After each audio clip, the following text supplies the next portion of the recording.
Wire cutting కూడా లేదు, easy to install. ఏమన్నా మీకు ఒకవేళ ఇది పర్చేస్ చేస్తే ఏమైనా డౌట్స్ ఉంటే నాకు కాంటాక్ట్ అవ్వండి, మెసేజ్ చేయండి, లేదంటే నాకు కామెంట్లో పింక్ చేయండి, మీకు కంపల్సరీ రిప్లై ఇస్తాను.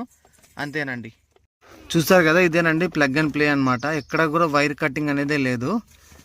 నెక్స్ట్ మనకి అది క్రూజ్ యాక్టివేట్ అవ్వడానికి ఇక చూపించాం కదా, ఇది మ్యాగ్నెటిక్ డబల్ మౌంట్ అండి.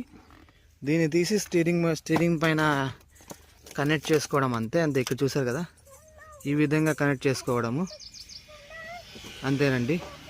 కదండి, ఇది స్టీరింగ్ మౌంట్ అండి.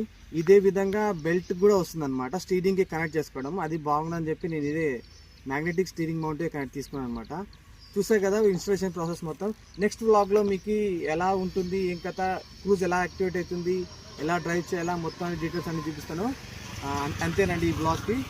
Signing off. మీకు మిస్ అయ్యేది లైక్ చేయండి, షేర్